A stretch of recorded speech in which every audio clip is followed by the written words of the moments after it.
Hey everybody, before we get into this week's episode, we just want to say a big thank you to everybody who's listened to and watched our episodes so far. If we can ask a big favour of you, if you are watching us on YouTube, please hit that subscribe button.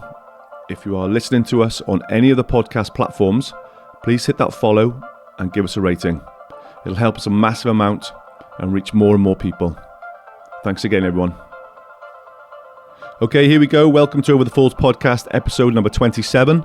This week, we sat down with our very first female guest, Jess Davies. Jess started her career as a glamour model, but is now a presenter, campaigner, and activist. We discussed everything she is campaigning for, her documentaries on deepfake porn and social media, artificial intelligence, and her previous work in the modelling industry. We hope you enjoy. Very proud of that. We'd love to welcome Jess Davies to the show. Thank you very much for coming. Welcome.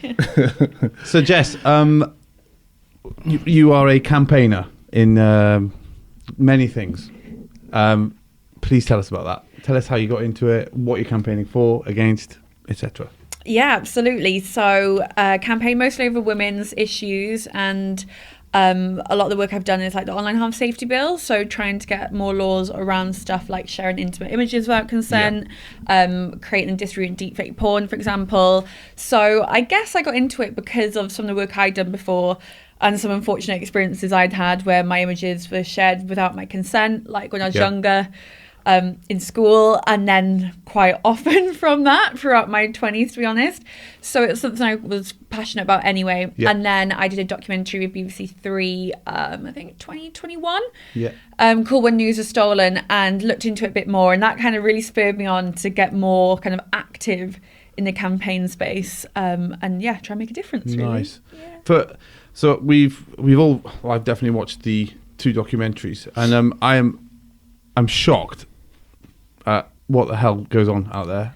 It's nuts. Yeah, it's really frightening. I watched the deepfake porn one recently, and it was a really good documentary, by the way. Thank you. Really enjoyed it. But yeah, just really shocked. Like the blackmail element, the shame that you just can't. But you can't get rid of that evidence either. It's out there. It exists online forever. Forever. Yeah, the American lady. It keeps happening to her like every day. Yeah, so I think that's what really shocked me. So the deepfake porn documentary was my idea, so I pitched it to BBC because I, not as a hobby, but, because a lot of my friends that I know from, the modelling days have their images shared in all these kind of deep, dark forums without their consent and catfishing and stuff. So every now and then I just, have a look on these forums and see what's out there. And then I started coming across deepfake porn, and I hadn't really heard of it before. And I was like, what is this? And then when I kind of did a bit more investigating, I thought it started off as, and I think this is what a lot of people think, is it just is celebrities affected. But then when I was looking a bit more, people were requesting deepfakes of, normal girls, but girls that weren't in the public eye, their family members, their friends, their work colleagues, and I was like, this is crazy. So I went to the BBC and pitched it, but and then we went from there. But I think that's what really shocked me when making the film, because my first doc was kind of about my own experience. Obviously it's going to be very personal, so this is my second documentary that I'd done where it wasn't something that's happened to me, but it was still really emotionally heavy, because I'd sit down with all these women and every single person I interviewed broke down and cried and was like, this has had such a huge effect on my life, being defaked. And I think I just wasn't expecting that. I didn't know the deep shame and how much it affects their personal lives. And the woman in America, she's got her own family, and she's got a family life, and she's like, my kids are going to see this one day. And stuff like that. So I really wasn't expecting it to hit me as much as it did when I was making it. I remember one sort of sentence that you said in it. There was someone requested one of, was it his mum or someone's mum? Yeah, I've seen that quite a lot, mums. And I it's so sad, because I just look at it and I think, God, and usually the pictures you can tell they're kind of ones taken from Facebook, innocent ones any of us would have of our mums, and it's that poor woman doesn't know that her son is requesting this of her, and not only requesting it, but they're making this content, like you said, that lives online forever, that all these other people have seen, and then she just sits across the dinner table you're right, babe, how's your day been, being a mum, and I think that's so scary, and I think it's actually quite worrying to think that lines can be blurred like that because of this technology, because no one should ever see that, their family members in that kind of situation. But because of this tech exists, all of a sudden something that like might just be really deep in your head, like you can actually physically see it. And I think that could kind of make some weird blurred lines between relationships and stuff, like how does that unfold when you've seen that happen? So yeah, it's pretty creepy stuff. It would wreck my head. It really did. would. And the way the creators of it were just justifying their actions by saying, well, it's not real, so just get on with it. And you're like, well, it looks so real.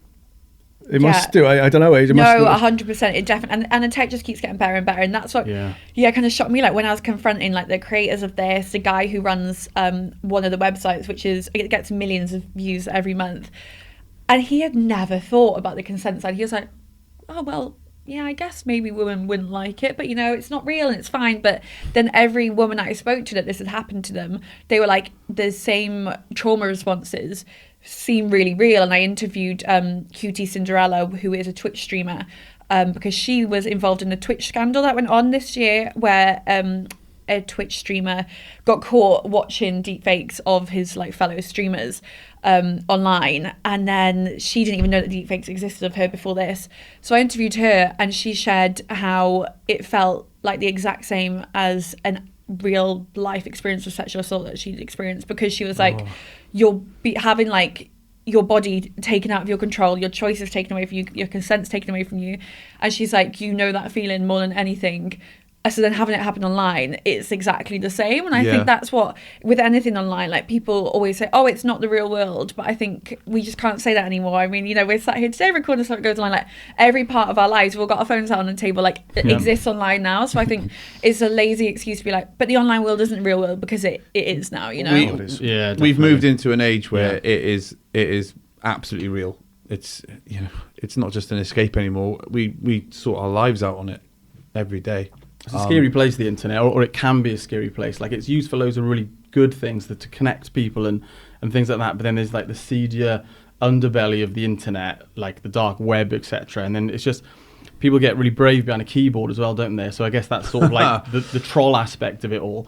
And people just feel free to say anything and do anything online because there's zero ramifications for it. No, and I always think that, like, I don't understand the thing of like saying something really horrible online and being like, oh well, like what do they expect? They use the online space. It's like, right, so someone walks down the street and if you harass them, like that could be a criminal offence. Like it's the same thing. So why is it online that people feel like they can behave differently? And I think that is with the upcoming online harm safety bill. I mean, it's been watered down so much because of all the kind of free speech warriors.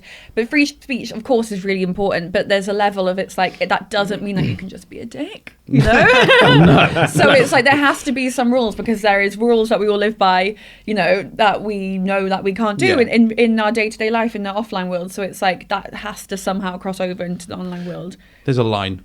For sure. Twitter's got to be the worst place for that. Oh my God. Yeah, Twitter is just awful. And have you seen now that Elon Musk has said that he's going to ban the block button or something? So now you won't be able to block people. That's awful. You should be able to block someone if they're harassing you. Exactly. Literally harassing you. So you personally, do you get a lot of grief online? Do you get trolls and all that sort of stuff? I have had quite a lot of trolls over the years, and it's kind of varied really. So I used to get a lot of troll comments about like the way I look, calling me all names under the sun. And then, if I have an opinion online, which I do, that's kind of my job now, is to have an opinion online. I get a lot of comments that will tell me to like, shut up, go, like telling me to go back to get my boobs, just like typically like misogynistic stuff. But especially, I would say the last like 8 months from this year, 2023, online like misogyny I feel has got worse. And obviously like I've been looking into this space for a while, doing my docs work and all that, and it's like the stuff that I would see in these like dark web forums and like incel forums now this year I see on like TikTok and YouTube. Like it's crossed over, like the same language is now being used on them kind of mainstream platforms, whereas before it was like the darker website. So I feel like it actually has like misogyny online has got a lot, I say worse, but maybe just more like mainstream, like whereas before you'd see it in like the underground forums, whereas now it's on YouTube, like there's millions of hits on it's like YouTube videos like man destroys feminist and all this, and you think like YouTube is the number one social media platform for teenage boys. So it's like if they're being fed all this stuff for the algorithms, And then it's like, no wonder that teenage boys are growing up feeling like a certain kind of way, or feeling like, you know, why are we being blamed for being men and all that kind of stuff. And I think like that's a really important area to like be aware of, especially if you have kids. Like definitely make sure you know what they're watching. I've got 2 daughters, and I'm terrified for them to kind of grow up in the sort of internet space and world, because we're all like 40 now, so it's weird generation. We grew up like with the internet in a way, so we were sort of like early teens when it kind of came about, and then everything changed, whereas my daughters aren't going to know anything different, and it's like it's trending worse, isn't it? It's making women feel worse about themselves, like Instagram and other things. And I mean, I don't know. It looks like it's going to get worse before it gets better, unfortunately. Well, men have pretty much been crap to women a lot for a long time, I think. But But now they can do it online without any what's the word? Consequence. Yeah. Or in their heads anyway. Yeah, like, you know, you're protected. It's like road rage, isn't it? You can sort of shout at someone because you got protected by your car, basically, isn't it? You can just flick the V's while you're on the motorway. They ain't going to stop, but you never see them again. Yeah. Is it purely men who troll you online then? Is it what kind of percentage is it, or is it all men who sort of? No, I do get a lot. You know, I do get a lot of lovely comments from men. My following is, I would say, like about 70% men on my socials. Okay. So it leans more to men anyway. And I think that's just because kind of like my past in modelling and stuff. So they've kind of come along with me, and I haven't actually lost that many, even though like I'm talking, which is great because I think like people often be like, oh, you're kind of barking up the wrong tree, like men don't want to hear this kind of stuff. And I'm like, well, no, like they're actually the right audience to have these kind of conversations with, because we have to learn together. And it's like, there's no point me like shouting into the abyss to women. Like, of course they know like what experiences we go through. But so I do get a lot of comments of men like sending me positive messages, being like, thanks so much for talking about this, and it's made me think about how I like might raise my daughter or talk to my wife and all that kind of stuff. But I also, it does mean that I get a lot of negative comments from men. But most recently, I would say it's more kind of, if I'm talking about women's experiences online, I get a lot of like, that's not true, or you're a man hater. And I think it's just a lazy reaction to like, you just haven't actually listened to anything I've said, because like I'm never targeting like individual men. Like, and if you think that's something that I've said about a woman being harassed in the street has upset you, then you're probably the kind of person that we're talking about. But it's like the society as a whole, like the patriarchy, do you know what I mean? But I also have definitely had negative comments from women as well online, so it's not just a man thing. And I think that's important to say, like, I mean, I think the internet gives everyone that kind of fake bravery to think they can say and do whatever they want. It does. It's good though that they've come along for the journey though, because then you can sort of like educate them a little bit, I suppose. You know what I mean? Definitely. Like they were a fan from you in a previous, job, etc. in life, and then they've come along with you. No, definitely. I actually had a really nice message because I shared a video a couple of weeks ago on my Instagram, and it was kind of talking about the experiences that I've had where like my consent was taken away, so like my images being shared in school, someone taking an image of me when I was naked sleeping next to them, some guy that I was dating and sharing it with his mates in a WhatsApp group and stuff. And then this guy actually DM'd me and he was like, I've been following you for literally years, and I just used to follow you because you're modelling pictures, but actually like and I think I've sent you some kind of suggestive messages back in the day, and actually like now I'm really sorry, and I'm like apologise for that, and I think that's great. And I think especially this day and age with cancel culture, I think it's really important that we give people the space to learn and be forgiven, because especially like young guys, because if we got 16-year-old boys and they're seeing something online, or they've sent an unsolicited image or whatever, but they didn't know any better, or they thought that that's okay because that's what the systems let them know. I think it's easy to just point a finger and be like, oh my gosh, you're a really bad person, you should be cancelled. It's like, well, we should give everyone the grace of like learning and be able to move on, because that's how learning exactly carries forward, doesn't it? Definitely.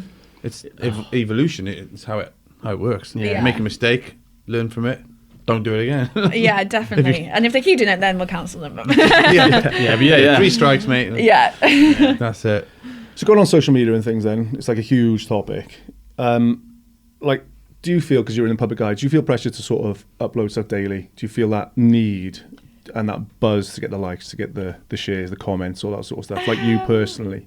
Not really anymore. Definitely when I was younger, and I'd be like, oh my God, I have to share something. And then I'd be checking like how many likes I got. And if I didn't get that many likes, I'd be like, oh, I'm going to delete it because I didn't get that many likes in it. And then I definitely had to like reevaluate what I was posting, because I I think because then I'd post like a bikini picture and it'd get like 5,000 likes, and I'd post something really personal about like feminism and it'd get like 100 likes, and I'd be like, oh. And I think if you concentrated too much on the likes, like I would never actually post stuff I felt passionate about. I would only ever post like bikini pictures or thirst traps that I knew were going to get likes, for the likes, but then that wasn't making me feel great. So it was like, why am I even posting? So I think now I like usually use like my social media profiles now, I say a bit like a CV. So like I'll record a video on something that I feel passionate about, or, you know, I think, oh, this is an important topic, and I'll put it out there. And then I'm not really fussed how many likes it gets, because I just use it now. So then, like, say a commissioner for a TV channel or someone that I work with will then be like, oh, Jess talks about feminism, why don't we get her to talk about it? Or Jess has spoken about body image, you know, she might be a good person. So like, that's kind of how I use my social media now, which I think works well for me. But I still obviously have a little cheeky look every now and then, like, see how many likes did I get, how many views did I get. But it's difficult, definitely, because, you know, social media is driven off of how popular you are and how many likes you get, and especially if you're trying to make a career in it. You know, like I still get people all the time, like sometimes from my agent, like my jobs, it's like you have to send screenshots of all your insights and how many, like, what your engagement rate is, and then you're not getting any work if you've got a low engagement and stuff like that. So yeah, I think if social media was like my sole job, I think I'd be a bit like, oh my god, like this is really stressful. But because I don't really use it solely as a job anymore, I do more kind of like the TV stuff, I can kind of disconnect a bit. But it's tricky. It's hard.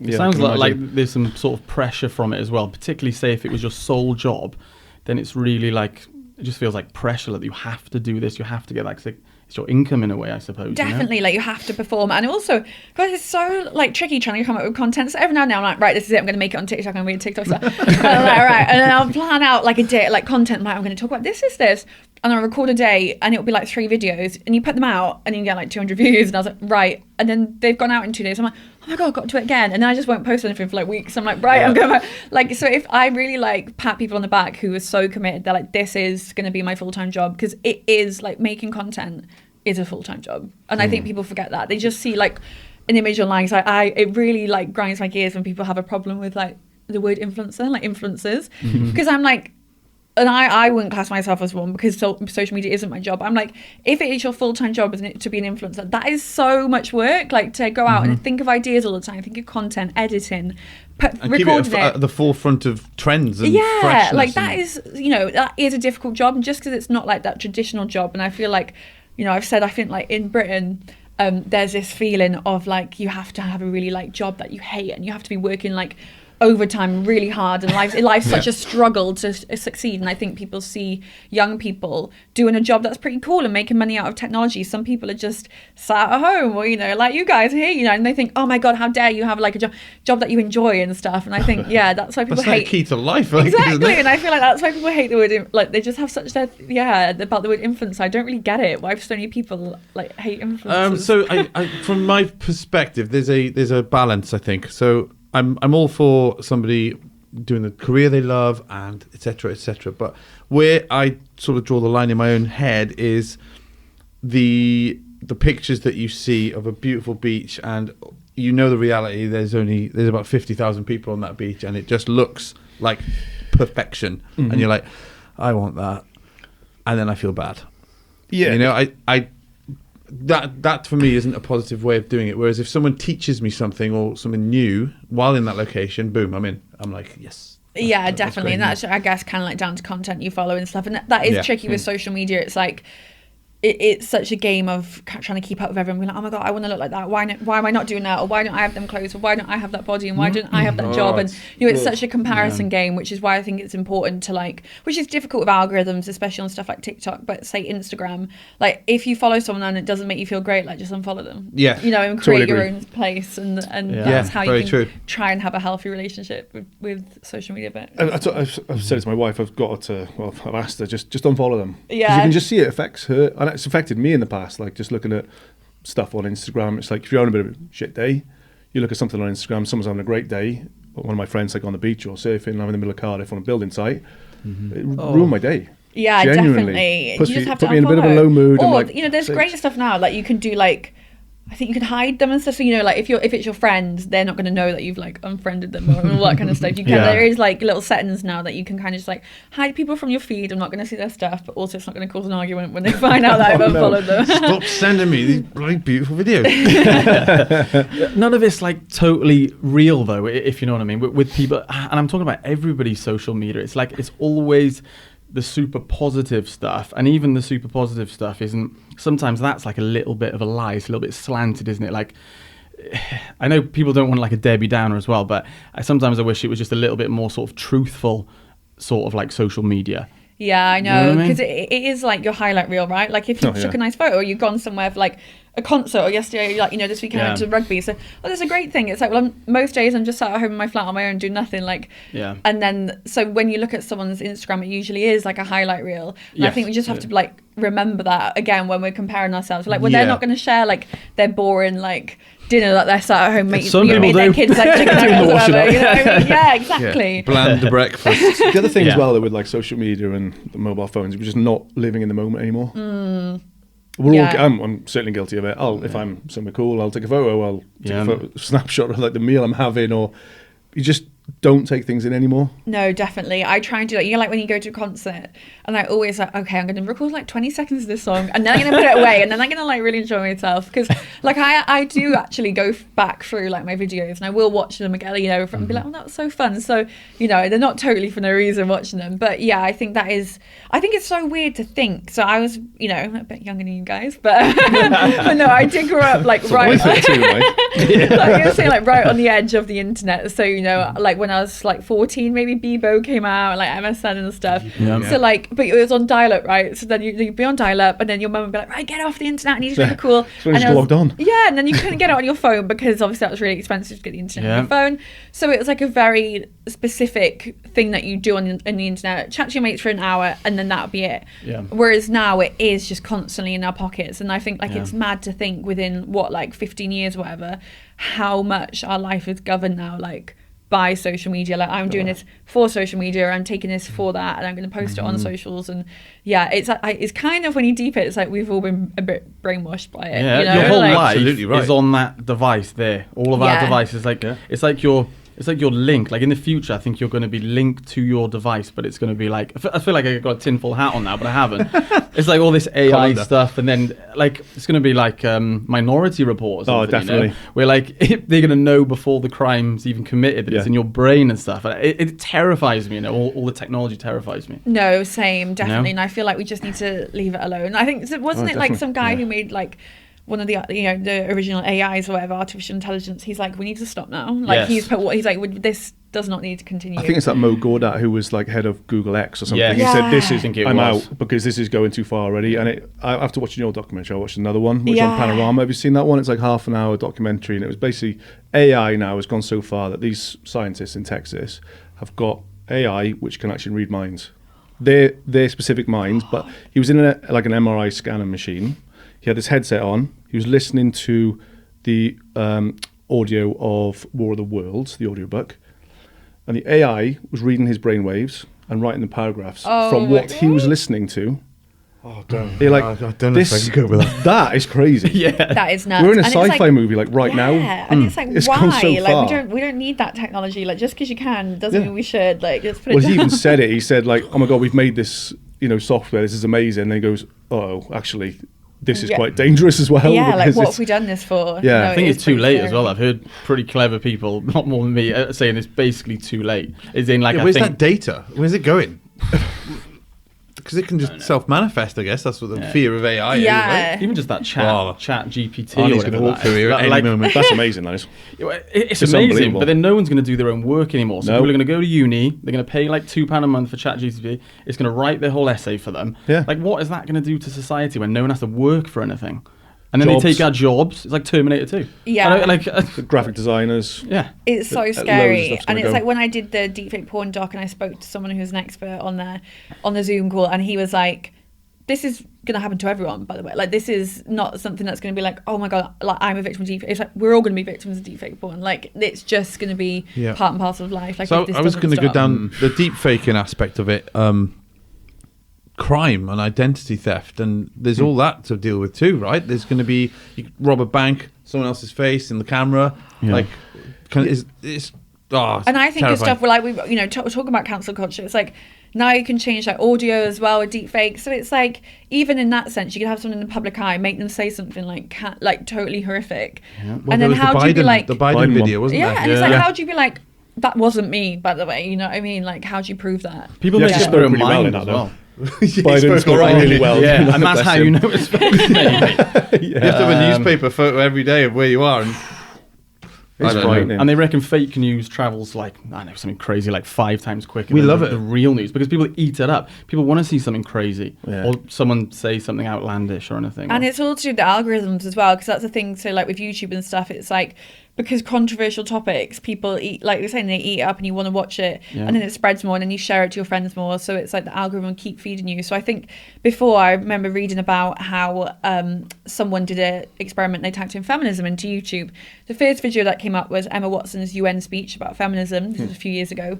So they watched that. After that, they were suggested in the corner a Jordan Peterson video about feminism. The total opposite, so the right? opposing Very side. The Yeah. opposing, Yeah. they watched that. After that, it suggested them something like an Andrew Tate video. And within about 5 clicks, this person who could totally have been an innocent like teenager wondering, oh, what's feminism? I've heard about that in school. Googled it, put it in YouTube, and within 5 videos, they're in like the deep dark of like feminism is the worst thing in the world, and it's men versus, and this just really stirred up like a real hatred and this feeling of, you know, men versus women, and there's this whole thing, and it's like that's what algorithms are doing, and then you think that's Yeah. so worrying to think that young people are accessing stuff like that It's really, really scary. when they don't even know. And that's just an example of the word feminism, but you know, like when you don't know any better, of course now your opinion is going to be that, because that's what you've been taught online, and yeah, especially you a don't know young that that's mind. not They real. they mold, don't they? Yeah. Yeah. It's like the new version of propaganda. So say when you want someone to fight a war, back in the day there'd be a poster saying we want you, and it was a different style of it. And then I guess even for like votes and things like that, like Russia and things like that, and then they try and skew things, don't they, to get you to vote in a certain way. It's a really powerful tool. It's horrible, but it's really powerful, it's so isn't powerful. Yeah, You know? it's scary. it? Really, really scary. Yeah. We've got Med. I know you've got some questions lined up there. I just That's so scary. I just don't know where this is going to end though. So with you just AI. we just No. brought up a horrible name there, Mr. Tate. So I guess that's going to link me to a question now. So in your view or experience, what is positive masculinity and what is toxic masculinity? Because toxic masculinity to me is a term I've only just really heard over the last like couple of years. Yeah, me too. And I'm like, what the hell is that? Like, is it just men being like horrible, or is it deeper than that? Is it?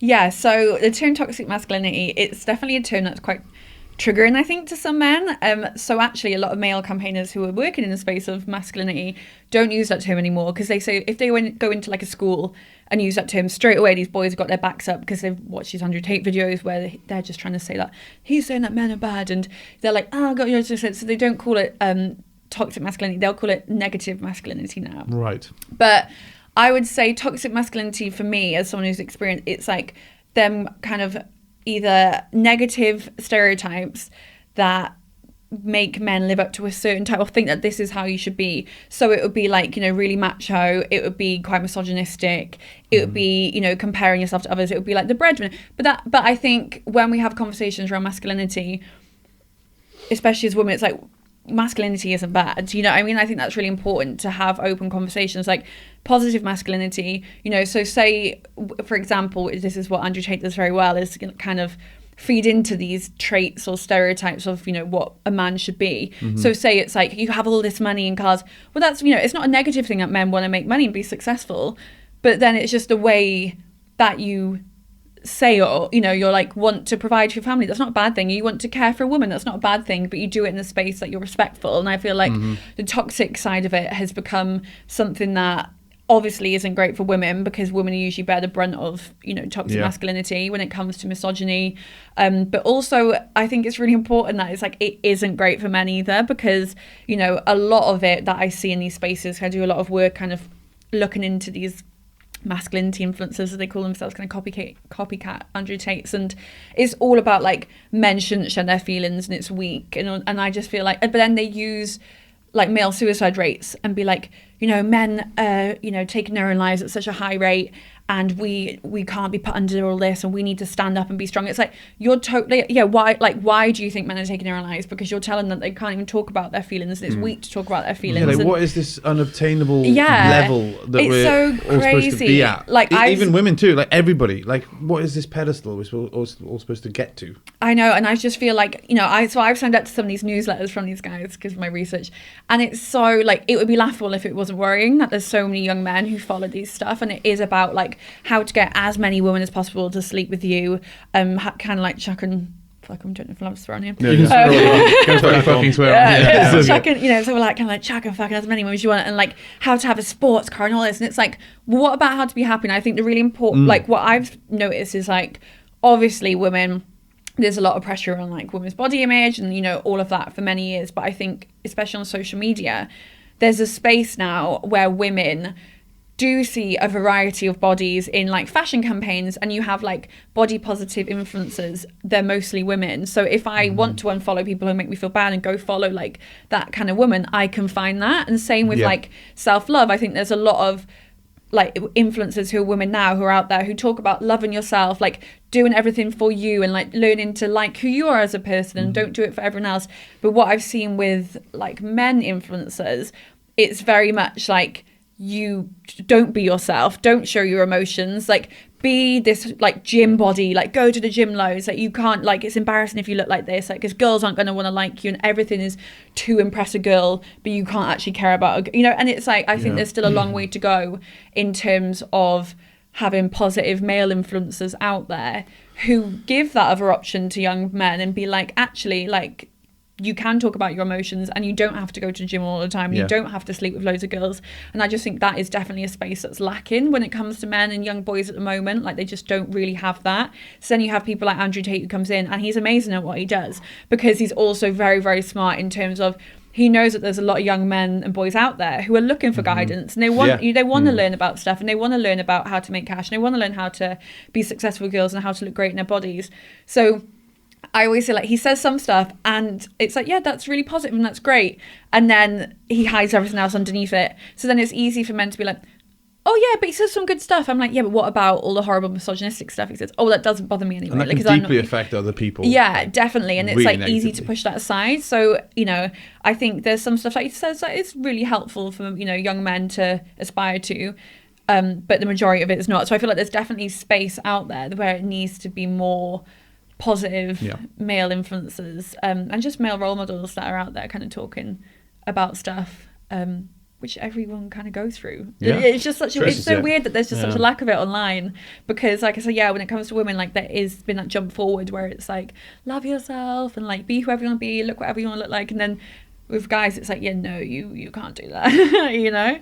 So I think with, like, young men as well, you've got people like Andrew Tate and things like that, and then when you couple that with widely available porn from, like, say, a very young age, I think that's just, like, a really bad mix of, like, what their view of, like, a relationship with a woman is, or their initial thought process of it. So I think when you get those two things at once, say, in a boy who's, like, 14, 15, he's already got some pretty wrong ideas in his head, I suppose. Do you know what I mean? It's pretty scary. I think there's been some research that's come out of kind of young boys and teenage boys thinking that it's totally normal to do stuff like strangling during sex.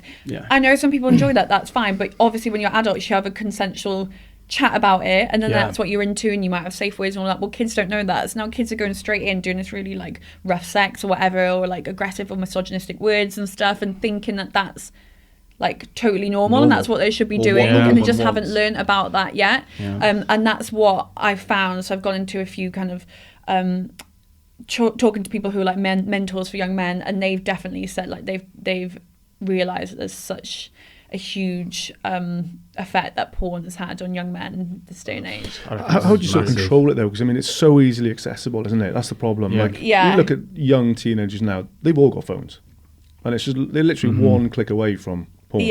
It's so easy. I don't know how to control it, because for me personally, like, I think that there is a space for porn. I think that it can be positive. I think that is, we're all human, like sex is normal.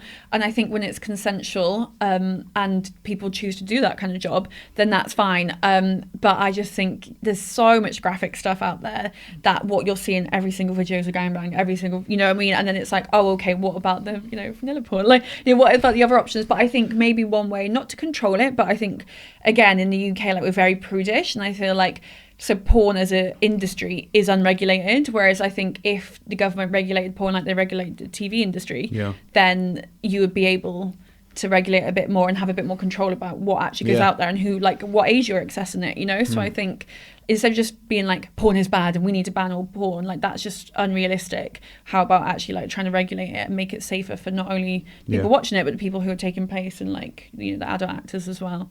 I just think it's the young age, which is the really bad thing, though, because when you're an adult and you watch porn, you can understand that isn't real and they're acting something out, and then it might be like quite taboo or something like that. But then, when you're like 14 and you're watching it, and it might, I don't know, it's your early influence or something, you would think, well, no, that is what sex is. And then that next girl that you're going to get with, I don't know, it's just...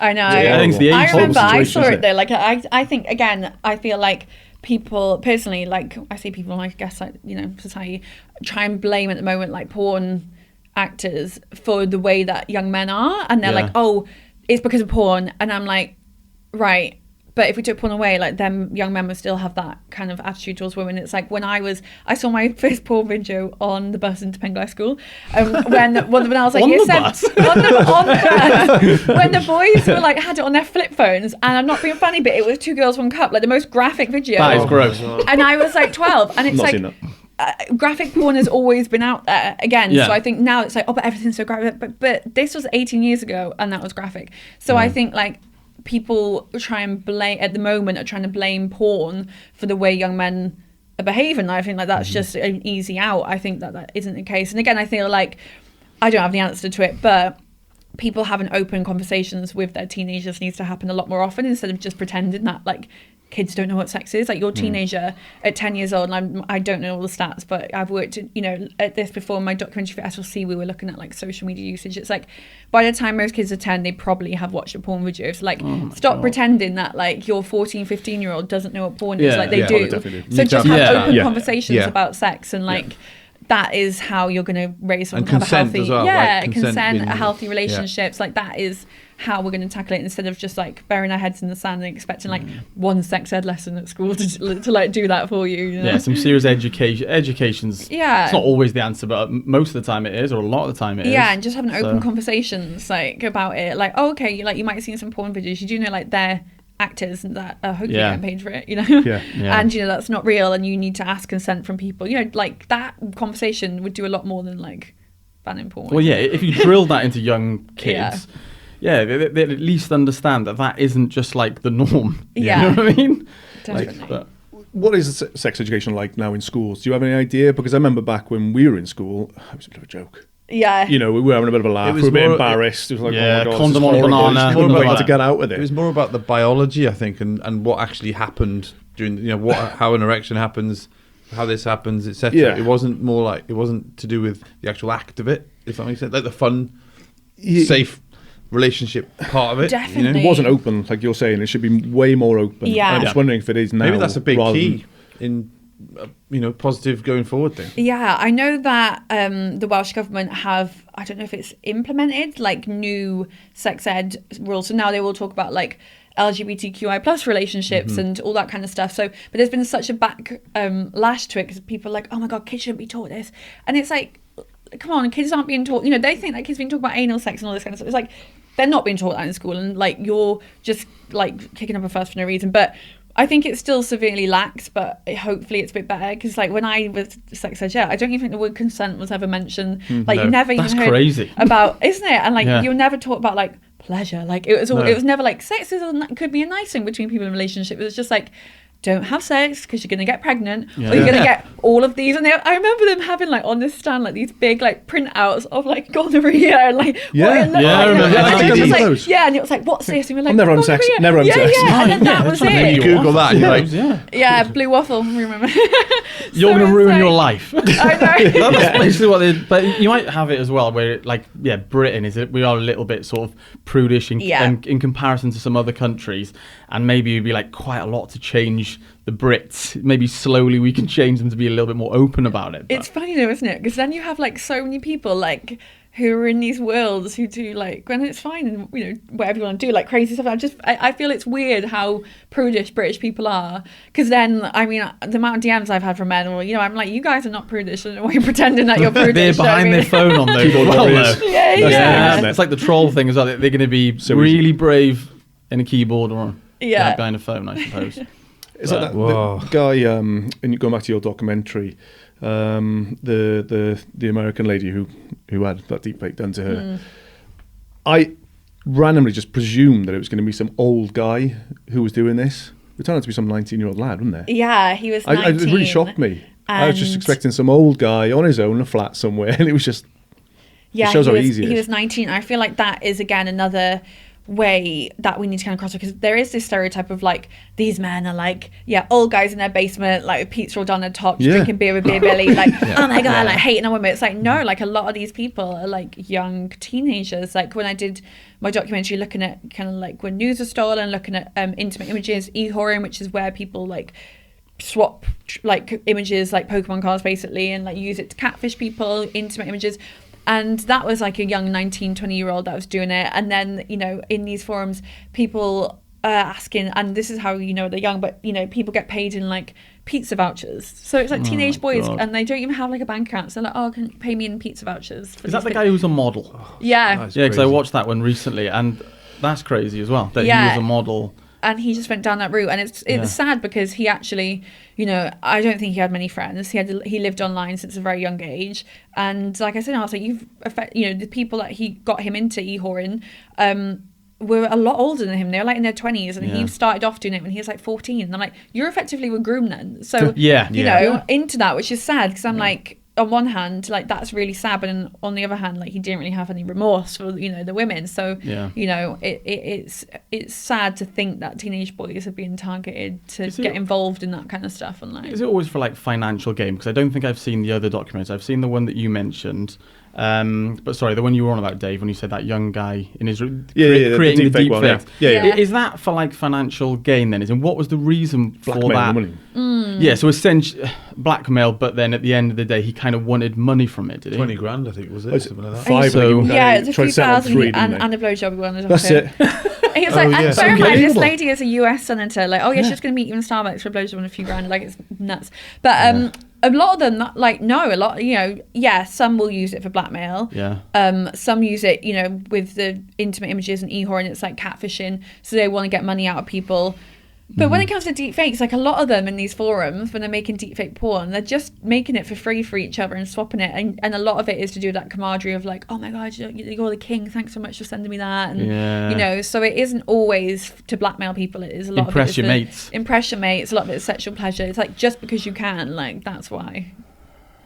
That's mad. I isn't it? find that all extremely boring. Not the topic, but like imagine doing that every day. Like Oh, it's crazy. lads, like fucking boring. Yeah, I'd it much must rather be go a lot. outside. Yeah, I know. Honestly. That's the answer, Reverend. Just get outside. Yeah. Yeah. That's mad. Grief. Do you mind if we sort of rewind quite a bit and talk Yeah. about some of your sort of modelling days? Do you mind if we Yeah. kind of go back there? Do you remember the first time you sort of wanted to maybe be a model? Like when you were young, did you kind of a young girl or, you know, young teenager? Yeah, so I think I always have loved being in front of the camera. So I always knew I wanted to do something. I was very confident, like I loved being on stage, but I've got an awful singing voice. Never went to dance classes, didn't go to acting. So I was like, well, I guess I'll just try modelling then. And I don't know where my confidence came from when I was like 14, 15. I was like, this is it, I'm going to be a model, like 5'5". But I was like, yes, this is it. So I kind of applied to a few agencies and did a little bit here and there. I did a couple pageants and I was like 16, 17. And then when I was 18, I moved to Cardiff for uni and then applied to some agencies in London because it's not too far, it's like 6 hours from Aberystwyth. So as soon as I was in Cardiff, I was like, right, 2 hours. Yeah. And got, you know, quite a few of them said to me, oh, like you should try glamour modelling. Have you thought of that? And then I went and met an agency in London, and that's kind of what they suggested to me. So I was like, yeah, okay, I'll give that a go. But to start with, I was like, I absolutely don't want to do topless. Like I'll just do kind of like swimwear and underwear, and that, you know, it's never like I'm like, oh my god, I want to be in Nuts magazine. Like that's what I want to do. I just knew that I wanted to be a model, and that was it. And then like things kind of changed, and you know, my image was actually printed in Nuts without my consent. Was it Really? I didn't know that. So I did a shoot with my agent, and they wanted me to wear this like pink mesh swimsuit. Yeah. But obviously, because it was mesh, it's see-through. And I was like, well, I'll only wear it if you Photoshop like my nipples out, so I don't do topless. And they were like, yeah, definitely. My agent was like, definitely, we'll let them know. About a month later, I get these messages on Instagram, Facebook from like fans being like, oh my God, love you in Nuts. I was like, oh, I didn't know I was in Nuts. Look it up online, and there it was. And I remember I was in Abu with my mum, and I was just like crying, like, oh my God, like what has happened? And I messaged my agent at the time, and she was like, oh well, babe, it's printed now, isn't it? Like we don't know accept the client, and that's really good clients. So she sort of went behind your back and did it. Yeah, I think so, definitely. So and that was that. Then it was like, well, you've done it now, so you might as well do topless. So yeah, so it wasn't something that I was like, oh my God, I really want to go into it. That's quite a fast change from, you know, modelling to... This is it now, yeah, everybody, definitely. You know, That agent definitely knew what they were doing there. Oh, 100%. That's my opinion. Because your Yeah. stock would have gone up then, I guess, wouldn't they? And they'd be like, no, you're in now. Yeah, It's too definitely. late. Because I did a few shoots with like Nuts and Zoo, like a couple before, just in underwear. And then my agent kind of said, yeah, this is kind of as far as you're going to go now, like without doing topless. And I was like, oh, right, okay. And then, that went in the magazine. I was like, oh, okay, there we go then. And then I was like, well, might as well try and make a living out of this now. So Zoo offered me a contract. So I signed with them when I was like 18. Yeah, so young. I think it's so sad now. Cause I say sad, it's just like, it's so young. And at the time, I remember feeling so like an adult, and like, oh my God, yeah. But now I look back and I see like 18-year-old girls now, and I'm like, oh my gosh, that's so young to be like doing that, and can you remember if there was anything in the contract that like safeguarded you, like all your images? There was just nothing. No, it was just nothing. like, you work for us, turn up here, bosh. Yeah, nothing. And also like similar to, I guess, how we say when growing up on the internet, like when I started off doing the modelling, it was just on the cusp of like the internet getting big. So I thought, well, you turn up to a nut shoot, for example, and it is very much like, here's your contract, your release forms, it's gone through your agent, it's all very legit. There's like a director, there's a photographer there's hair and makeup, there's a stylist, like it's a very professional thing. And then it goes in the magazine a few weeks later, printed in the magazine, and then it's done. Whereas then, like after a couple shoots, then it'll be like, oh, we're going to put this online as well because now we have a website. Moving, yeah, and that's how the world's moving. So then it went from just being like, oh, your pictures in the magazine, and then no one can find them, to then like everything exists online forever and ever, and there's nothing you can do about it. So it's like, yeah, definitely is a big change that I think I just never really thought of. I was just naive, like I didn't really understand the internet when I was 18, to be honest. I didn't know what was going on when I was 18 either. Like you are, looking back, particularly now at the age we are now, like when I was 18, I mean, my God, I wasn't like, I don't know, old enough to make I don't know. Nothing, you can't see the impact of what you're doing at the time. And like being 30 or whatever, it seems so far away. So you're not thinking about that. You're just like thinking you think about that's now. old when you're 18. Yeah. You're like, oh my God, you're going to be really old by then. Yeah. And stuff, and also, I was very much like, well, this is it. I had an agent. They were promising me the world and all these, thousands of pound contracts. And I was like, well, it's fine because this is going to be my career and I'm going to make it. And then that, it's all well and good. And then literally within about a year or two, the whole like lad mag industry collapsed. And I was like, right, so now I don't have a job. Everyone's seen my boobs. Like, where do I go from here? And I'm literally 21. Why did they collapse then? What happened? It was a bit of both, where the just readership collapsed in terms of people weren't really reading magazines now because you can see everything online. Online, I think they kind of bit their own hand because they do stuff like on Twitter, like, he's like, tweet us a picture of your boobs. It's like, well, why is anyone going to go out and buy your magazine when everything's online now anyway? Yeah. And it went from me getting like $2,000 for a shoot, for example, to then them being like, oh, can you come and do a shoot, £100? And I'd be like, I'm not going to come and shoot with my boobs out for £100, and they wouldn't even cover my travel, so I'd have to go to London. Like, and then Bit they were lost. like, oh well, yeah, and they'd be like, well, if you don't do it, someone else is going to, because Crazy. you went from having like professional models to everyone's posting their boobs online because they want to be famous, which is all, you know, that's totally fun that girls want to do that. But it went from, well, we'll just get one of them to do it for free then because they just want to be in the magazine. So you kind of lost that kind of pull of being like a professional model and having that. So in the end, it just fizzled out on my end because I was like, well, I'm not going to be shooting for like 200 quid. And then with the readership kind of fell down because no one was buying magazines. And then also there was the Ban the Lad Mag campaigns where a lot of feminists Right. were calling for them to be banned, saying that they were objectifying. And then they did, I don't know if it was law, but a lot of supermarkets agreed to wrap them in the magazines in cellophane so you couldn't just flick through them. I remember that. Yeah. I do remember like a blue see-through cover Yes, over you could Yeah, pick up like Yeah. FHM, but you couldn't Yeah. open it. Yeah, and then the front cover had to be very kind of like non-suggestive and all of that, which like I just think it's so frustrating because you'd go in and you'd see like Attitude Mag and it'd be like a man dripping in oil, cusping his, you know, balls, fully naked, but that's totally fine, you know. But so when it it was was a only- woman, it was like, no, but that's objectifying. And for me, at the time, and I do actually kind of agree a bit now, but like at the time, it was like no one was asking us as the models, like, how do you feel about it? Do you feel objectified? Like, do you enjoy doing your job? Like, it was just like, no, we're telling you how you feel, and you're like being objectified and looked down on and stuff. And it's like, well, actually, like, when it was professional, like, it's quite enjoyable, you know. But I now, in reflection, like, I do agree with the ban page free campaign because I can see how, like, you know, you're sat at the table with like your family or you're in a garage and there's just a, you know, topless woman there, but and that could be a bit like objectifying. You could see how that could encourage men to view women as objects.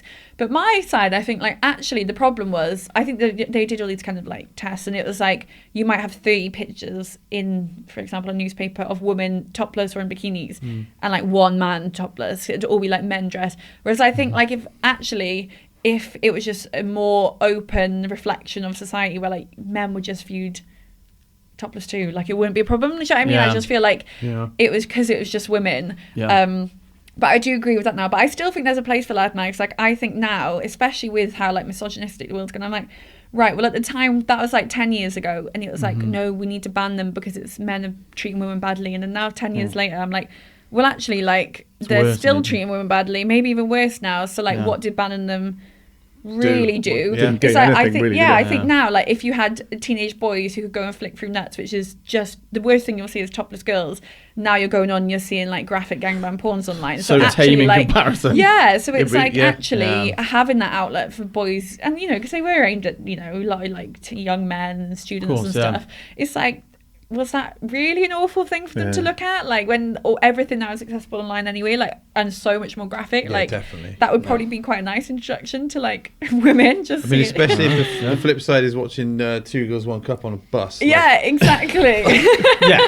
So that's a little Like, bit. PTSD from that. What was that industry like to be in? I mean, very naive comment, I guess, but was it a bit seedy at times? Did you feel under pressure to do stuff you didn't want to do? You know, like talking about the Me Too movement, all that sort of thing. I Yeah. mean, did you ever feel like uncomfortable at times? Or Not really. I think I had like quite a good experience. Like, I had a couple experiences where you get photographers that try and cross the boundary when they think like, now I'm going to try it on with you, and you're like, this is a really intimate thing where I've trusted you. It's just, you know, sometimes my agent would send me like a hotel room and you're going to go shoot with a male photographer there Just that you you've two? never Just met you before, two? and I would just have to turn up and just Yeah, hope really it's like- not going to be a and- creep, you know what I oh mean? my God. Yeah. And luckily for me, like, I didn't really have any bad experiences, but I feel like that was kind of like begging for something to go wrong, you know, yeah, because that's- it's such, and especially when, again, you're like 18, 19-year-old girls putting your trust in these people. And I think, you know, unfortunately, there are girls that did experience the kind of, you know, being forced to do things they didn't want to, or being coerced by people. And, but like, I think when it was to do, like, the magazines, it was very professional industry to be in.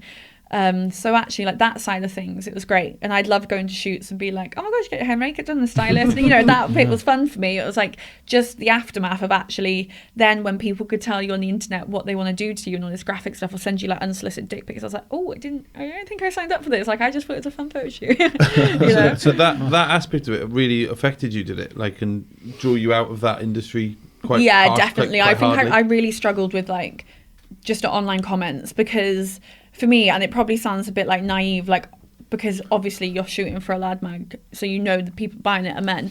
But I would never think of like who's going to be sitting there watching it. I would reading it. I would literally just go to a shoot, enjoy my shoot, get my money, and go home. That was it. And my agent dealt with everything like it was just a job to me. Whereas them, all of a sudden, it's like them lines are crossed where a man isn't at home just flicking through it and looking at it or doing whatever they're doing to it. It's like now he can tell you exactly what he's doing and what he wants to do to you. And it's like that like barrier that you had has totally gone. And they've like, got complete free reign over what they type. Yeah, you know, absolutely. And you're like, who even are these people? And that's something I like really struggled with, that I was like, I never wanted to sign up to this again because I just wanted to be a model. Like I said, didn't even really want to be a glamour model. I just wanted to be in that kind of entertainment industry, I guess.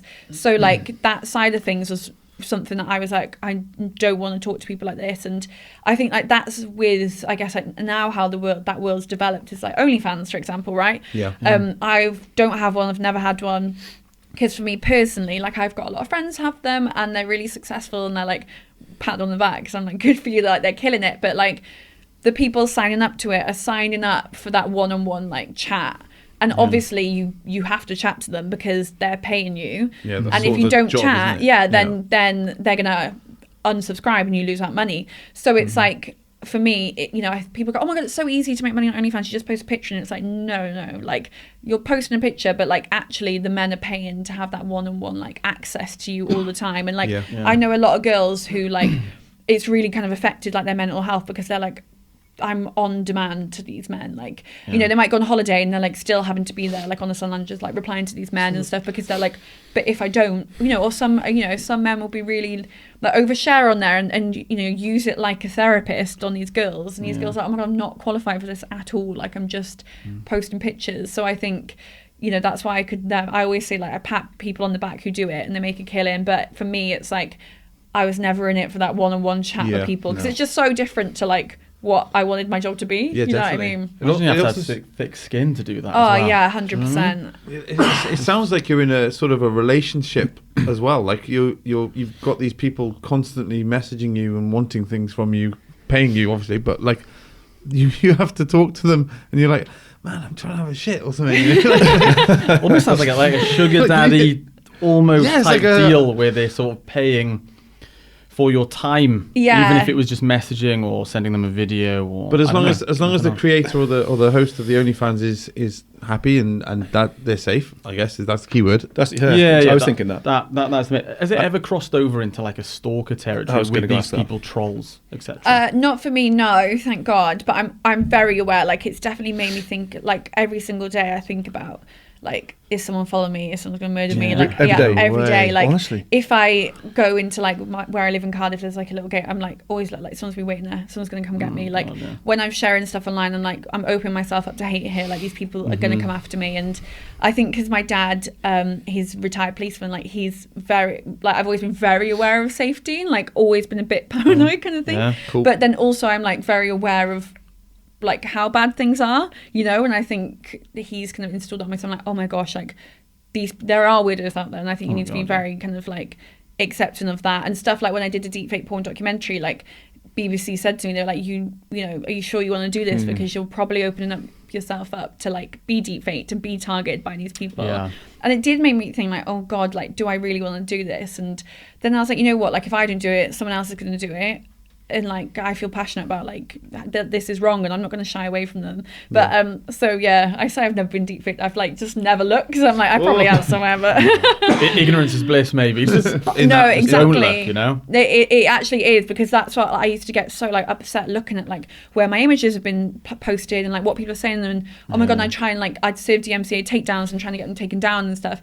Whereas actually I was like that was so like depressing to my soul. Like I just like, you know what, ignorance is bliss. I just don't look anymore. I think it was me. I just try to not think about it or look or anything because I'd imagine it just make you incredibly sad and you can't see it. Because it horrible. is the internet. Like that's the thing. It's like your digital footprint. Like it's so difficult to know where things have been posted or where it's been. Or you might try and get something taken down from a website, but then if you've got like a forum on like 4chan, for example, like they don't care about the law. So you're serving a DMCA takedown service. They're not taking that down. Like so, I've had a lot of girls be like, "Oh my God, please help me," and I'm like, I don't know what to say. You might pay money to take something down, and then it's just somewhere else and somewhere else. Yeah, and exactly. Because it already is. It is, and you can't. What's you mentioned a couple of times about catfishing. Can you explain what that is? Yeah, so I would say catfishing is where someone uses a fake identity, fake images, and uses it to impersonate someone. Okay. It's not always to get money. A lot of the times it is money, but like on the, obviously there's that MTV program Catfish that we all know of. Like a lot of that is just someone having a relationship online with someone. Like they're not really doing it for money. But I have had, oh my God, hundreds and hundreds of accounts of people using my images to catfish people, pretend they're in a relationship with them. And a lot of time it is to get money out of them.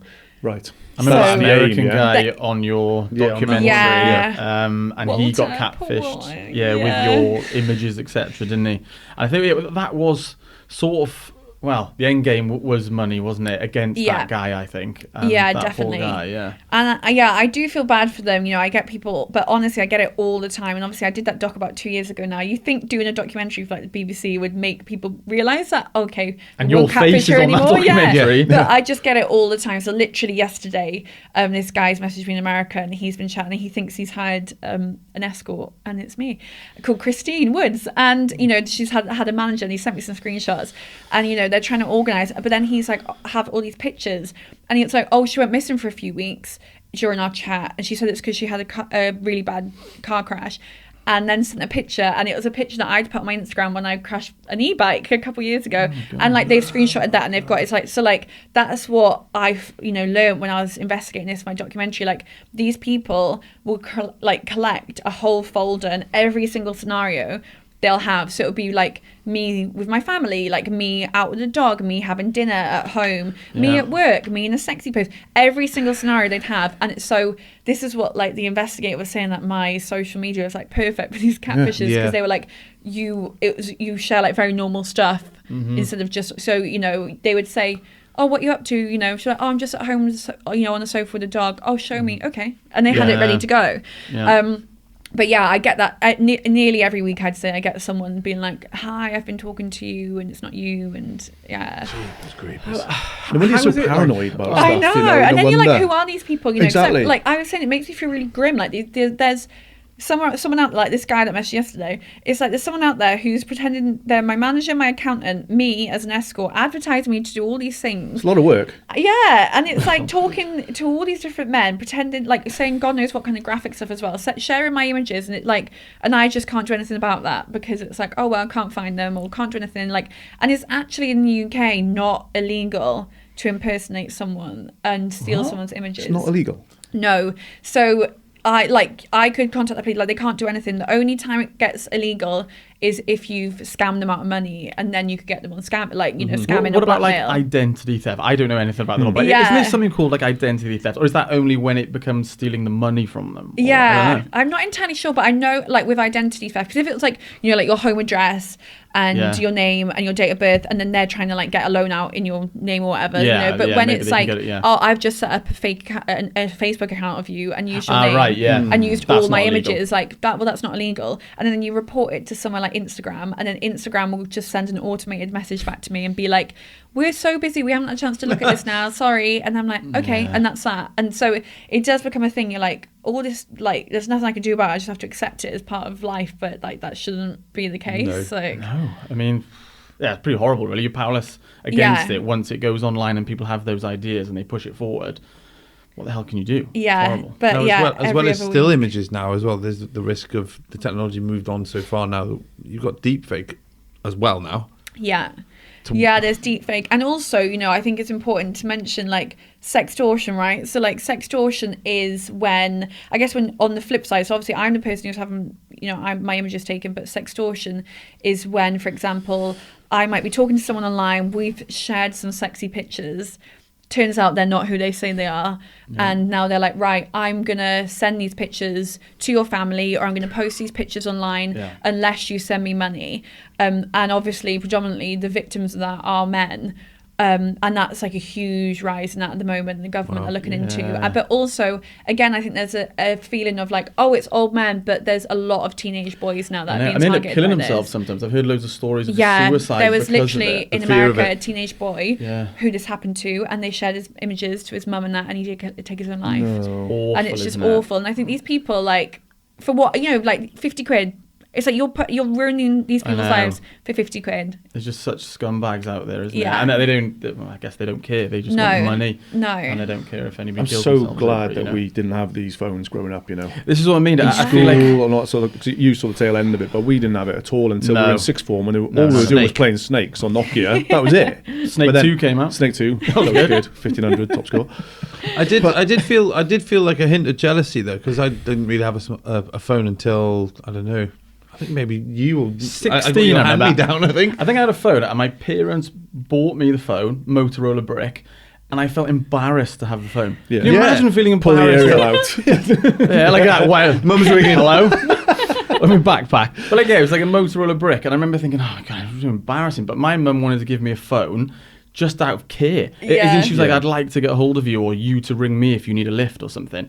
And then a phone isn't that anymore, is it? It's not a ringing device and telling No. the time on it.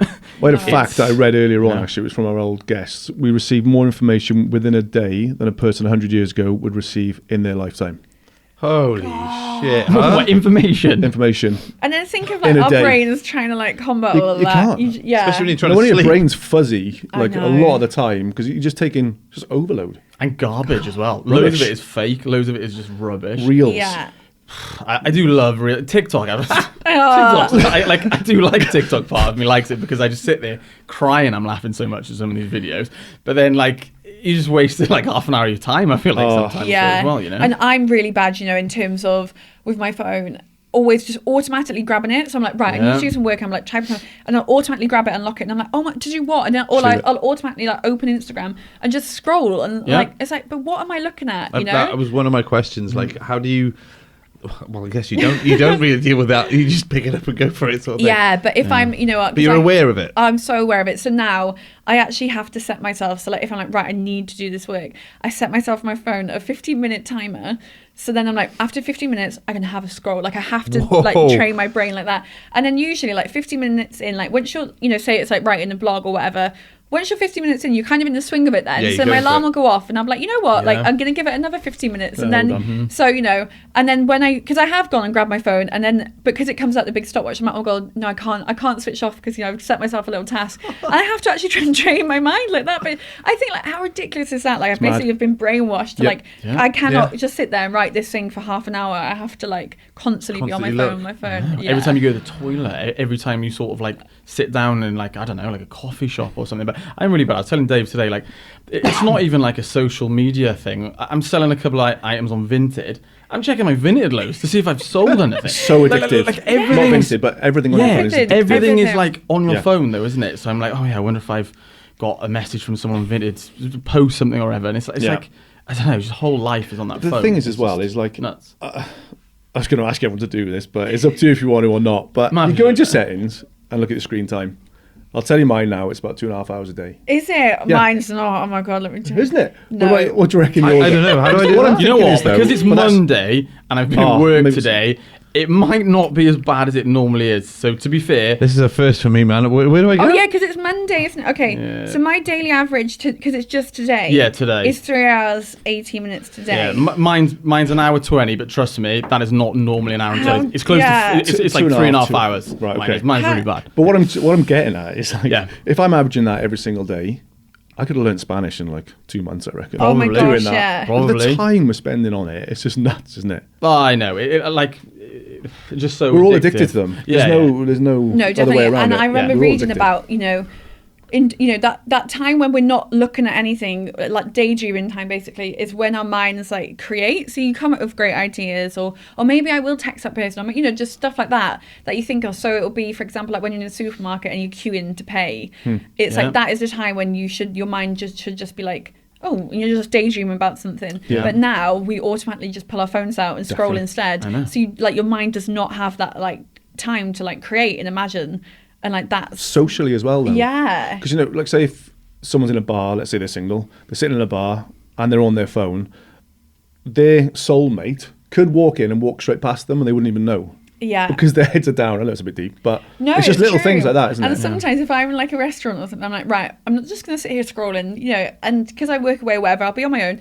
I'm not just going to sit here scrolling all the time. I'm just going to sit and take it in. Then you feel like, I'm so weird. Like, why am I just sat here like looking at what? And I think, what do people do back in the day? Like, when they had nothing, they just sat. Like, oh, you know, when you're waiting for a train, you just sat. Yeah. Like, or you read a what book, did you look or at? you Yeah. looked at the birds. I don't know, or just have a nice coffee and then look at wildlife. I don't know, sometimes I look back and think, I kind of wish I was in a time without phones, I must admit. I do think I know. like that I wish. Do you I think like social media and things, sorry mate, I've just got That's all right. just another Go. idea, but it'll ever sort of implode on itself? Do you think people are just going to go, do you know what, I've had an absolute guts full of this? Do you think it'll ever stop? No.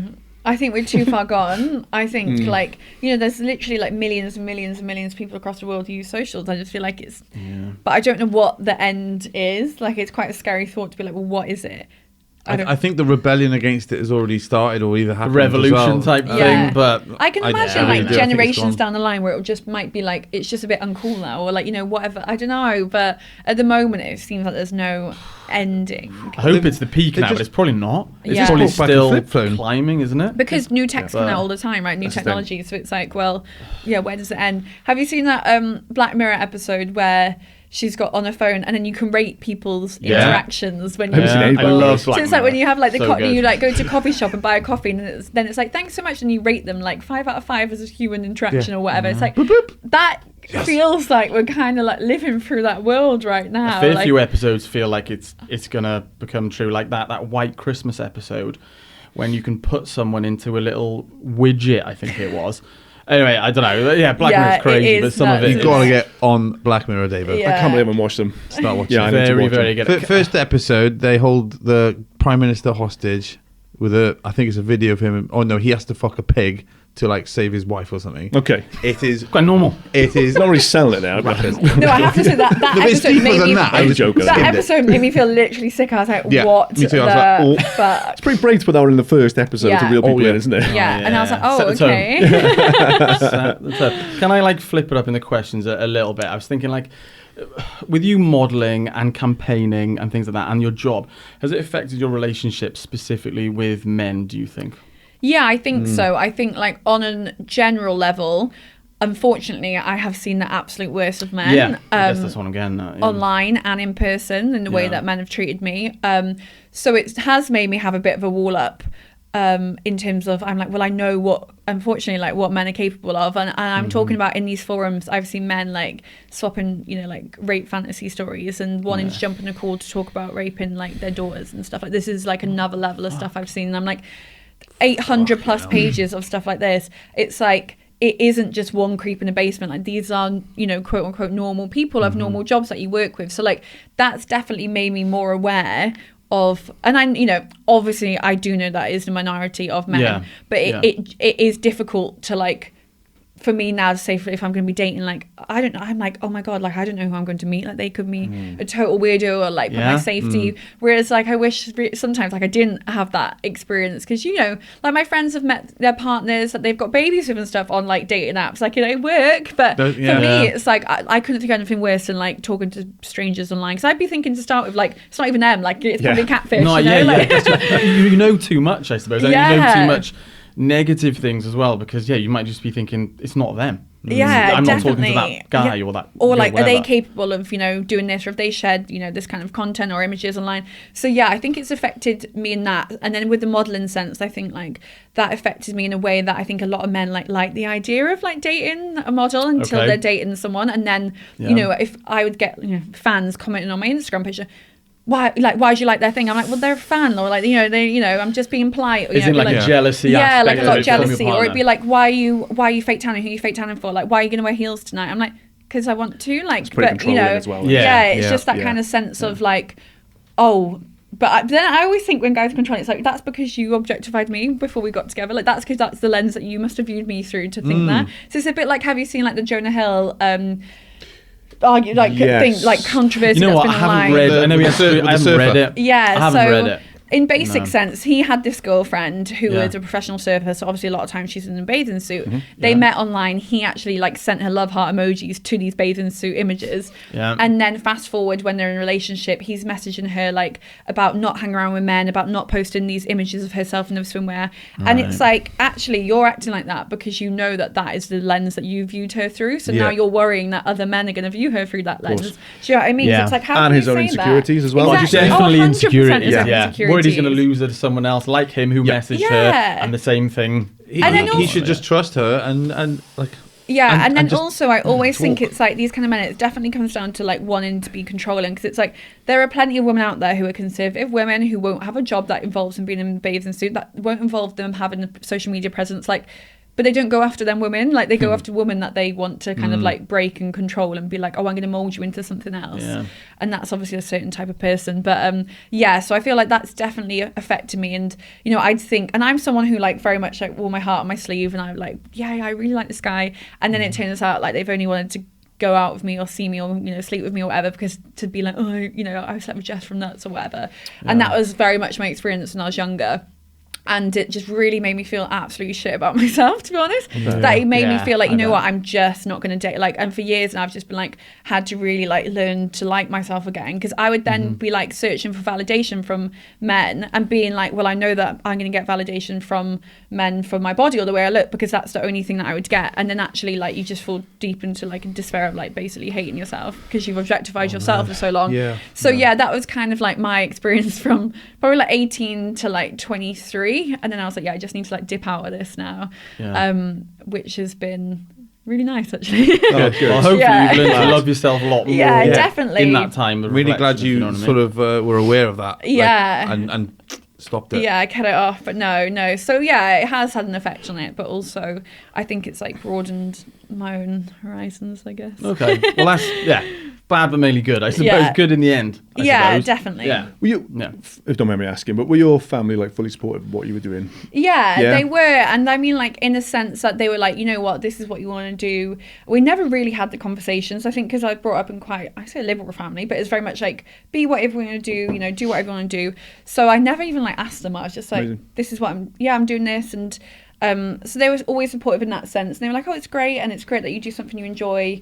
And you make money from it. I was making, you know, I was doing it at uni, so I was like making good money at uni days. So yeah, they were supportive. I think like now, obviously, the more I've shared about my experiences and stuff, my mum's like, sometimes she's like, oh God, we shouldn't have let you do it. And I'm like, look, like I was my own person, like I was an adult, Yeah. like I wanted Yeah. to do it. If Yeah. you told me no, I would not have listened anyway, because I was like, this is what I want to do. And in the end, like it's unfolded where like my career, like it's weird because it was such a small lived career. Like I started when I was 18, folded when I was 21. Like, Yeah. you know, it's very small, but I feel like that I wouldn't change it because it's kind of set me up on the path that I'm on now, you know? So, Giving you a good Yeah, I was platform. going to say, Yeah. you're doing incredible work, contributing to a really positive thing. So, and would you be where you are if you hadn't have gone through some of that negativity? yeah, you know? definitely. And I feel like for me, I'm kind of like all into my like ooky like manifest and stuff. And there's, you know, they're like the path of least resistance. Now this is only something I've kind of like realized quite recently, but I'm like, you know what, for me, like I just wanted to get into like the entertainment industry, like being in front of a camera. My path of least resistance was like I wasn't tall enough to like be a fashion model. I didn't have the body of a fashion model or the face of a fashion model. Like I couldn't sing, I couldn't dance. Like the only way I was going to get into that industry was through glamour modeling. Right. So I just took my chance and I had it. And then now, you know, I don't do modeling anymore. I work in TV and, you know, do some amazing things. So I'm like, that was just my way in, and that's just how I view it now, because I think for so long I was like felt shame over it and was like, oh my God, like I shouldn't have done that, whereas now I've kind of like made peace of it. I'm like, you know what, like that was just a stepping stone that helped me get into what I'm into now, and maybe like I never would have got into it if I didn't do that. So yeah. So what have you got in the pipeline? Have you got like Top secret. good. So you Yeah, no, so Got more stuff I'm coming. got a series commissioned with SLC, so Welsh language. So I'm starting to film that in the autumn. Cool. So that's a current affairs series that's going to be going out next year, looking at kind of topics that affect young people today. BBC 3 I'm working with on another Sweet. documentary. Nice. Yeah, also in Hats with Channel 4. So Nice, yeah, okay, yeah. wow. and you've recently started volunteering with little doggies, right? Oh, I have. Yeah, the little dog's home where I live in Cardiff. So yeah, I feel like that gives me peace. I actually like get off my phone, right, just go out and walk dog, because I live in a flat, so like I don't have an outdoor space. So for me, I try to get out every day anyway, just to like clear my head. And I was like, you know what, why not pick up a little doggy on the way? So yeah, I've been walking a little dog, Nice. which is cute. Yeah, they're so I used consistent. to live in Cardiff, and I remember I went to just go to the dogs. So I went there twice. The one end of Penarth Road. Yeah, that's one. Yeah, Heartbreaking. What, every time you want to walk out with a Oh, but you could hear them as well. 'cause Yeah. you Oh my just God, run it's so past loud. there and you'd be like, so sad. Yeah, they have space for like 40 dogs, like, and there's over 70 there at the moment. It's so sad. Oh, that is sad. So yeah, if anyone, listeners. Well, I've got a trying request to... actually from my partner Rachel. She said next time you're visiting ABBA, bring Kylo up. Oh my God, he's gorgeous, isn't he? Yeah, Kylo the dog. No, you wet know eyes what? moment that was. Yeah, they have so many there. So I always think, if people are looking, everyone's looking for dogs, right? Go and adopt a dog because, lots that need little homes. Sick. Yes. Have you got any advice for anybody who wants to start modelling, say like a young girl who's like 14, 15, 16, and they want to take like, I don't know, similar path to you? Have you got any advice? Oh, advice. I think my one advice is always like have your boundary and just like be set on this is what I'm going to do. And I think like I did that quite well, that I was always like, well, obviously not to start with because I didn't want to do topless, but after that I was like, this is it. And a lot of times I'd be on photo shoots and, for example, they'd want me to do a certain pose and I'd be like, sorry, don't do that. Like, that's too sexy for me. I'm not comfortable doing that. And I was very much like, this is my level. And I know, unfortunately, like a lot of other girls I'd been on shoots with, and then they'd come off set and be like, oh my God, I wish I never did that. Like, I'm so, and I was like, why didn't you just say? Like, I was like, it's more annoying for a photographer to now have to go back and delete all their images, like, and you're probably going to get a bad name, and you're all well in your right to say so. But, there's a reason girls don't, so they don't feel, confident enough in the atmosphere. But yeah, I think I definitely have your boundaries to just be like, you know what, like, this is the level I want to work to, and stick to it. And the same with like, stuff like, for example, if people want to start an OnlyFans, like I'm always like, unfortunately, and it sounds like victim blaming, it's absolutely not, but like the world we live in, your images will be posted somewhere other than OnlyFans. Definitely. Like that is just 100%. it. Definitely. So like if you want to set that up, that's all well and good. Absolutely go for it, but know that like that is not going to stay on that platform. So like don't post content that you're not going to be happy that someone is probably going to see. That's a really good tip, I think. Yeah. It's really important, actually. And you've also got Yeah. screen record now, so it's not even a screenshot. Yeah, Screen definitely. record. You can record everything that you're viewing on your phone and technically send it to anybody. Yeah, and I would So- get girls messaging me all the time like, oh, like, help, what do I do? Like, that they have put content on OnlyFans and it's been shared with like their family. And like, that's not right. Like, people shouldn't share it. It's a copyright issue, and you're not paying for that content to own it. You're paying to view it to start with. But it's like, unfortunately, a hard lesson of like, it is going to go somewhere, and that's not right that people do that. But like, yeah, just knowing that. And that's what annoys me about like how celebrities, won't name any names, but you have celebrities like, oh my God, OnlyFans is great, taking back control of my thing. And I'm like, I have seen your nudes online, like, so don't pretend that. And they're For like, free. yeah, and it's like, oh, I just post what's on Instagram. I'm like, no, you're lying to young girls that you can make all this money posting what's on Instagram. That's not true. Like, I have seen your nudes online. Like, so that annoys me. I think just be honest and open about it. Like, so young girls don't sign up. Like, I know girls that have signed up and now being like, oh my God, I wish I never did that. Or, then they were like, I'm only going to do underwear. And then these men are offering you however much money if you just send this video. Then that video doesn't just go to that one man because he's uploaded it online. So just kind of like knowing your boundaries, I think, and also unfortunately being aware that what you share online is not. It's going to go out there. No, Yeah, I guess it could not escalate, private. isn't it? You might start off going, oh, just do my feet because that's not too bad. Yeah. And then before you know it, it just seems pretty mental. I know. Oh my God. I found my feet on like a ratemyfeet.com kind of before. So funny. So not load, and I got like a 3 out of 10. They were like bogging. Yeah. What was it, 3? Yeah, it was rate bogging, man. my feet. Yeah, rate I'll my put feet. mine on there. My toes are horrible. Honestly. Hang on, you know about break the this website. system. No. I've never heard of rate my feet. I don't know. We've covered loads. I'm quite happy with that. I don't know whether you've got any. Is there anything Yeah, have else you got anything you want to talk about? Anything you Yeah. want to Oh bring up? God, I think You'll- kind of like Yeah. How do we do some quick fire That was an questions? amazing- if you're amazing happy with podcast. cool. what Yeah, we've of course. done. Dave, you want to start the quick fires? Favorite film? Oh gosh. I'm panicking. Don't worry. It's quite Doesn't have hard, you it's absolutely. Okay, Hairspray. Hairspray? Yeah. Cool. Hairspray. I didn't even John seen Travolta. that. Was that John Zac Travolta? Efron. Oh, John, that John one. Travolta's the mum in it. There we go. Yeah, yeah, Ah, yeah, right. yeah. I don't think I've ever seen it. Good though, yeah. Yeah. I love the Hairspray soundtrack. I just put it on my house sometimes. That's Nice. yeah. Okay. Favorite music I'm definitely a pop or girly, artist, so I suppose. Harry Styles, obviously. Yeah, I am. Styles, Harry Styles, okay. Harry Styles, One Direction, like Miley Cyrus, Taylor Swift. Like I am a pop music Okay, girly. nice. Which I Yeah. hate them when when people like pass you like someone put something on, I'm like, but I want to put Justin Bieber on. You're allowed to like pop music. It's okay. Miley Cyrus's voice has got so growly now, isn't it? It's amazing. She's amazing. Yeah. Favorite cereal. Favorite cereal. There we go. Goodness. Golden Nuggets. Really? Nice. Haven't had them in No, years, Jake. and that is a really good one. Probably real healthy, that was. But yeah, they were good. Sugar golden lumps. Yeah. Lovely. Favorite destination. Oh. Real or no? So like you've been to first, and then been want to. go. Oh. Bora Bora. I went to with work, which is amazing. Ibiza. Is that Bora Bora? No, it's No, it's like an island, down like is by it? Fiji way. Yeah. Oh, okay. Bora, Indian yeah. Ocean, maybe. Ah. Like the huts, the huts over the sea. Yeah. That's the favourite place I've been. And where do I want to go? I'd like to go to Iceland. I've never been to Iceland. But I always think it's a romantic place and like waiting to get a boyfriend before going. Nice. That's nice. Yeah. There we go. Sweet. Well, deal. Thank you so much. Thanks so much. Thanks for coming up Thanks and so coming on. much for having me, and yeah. No problem.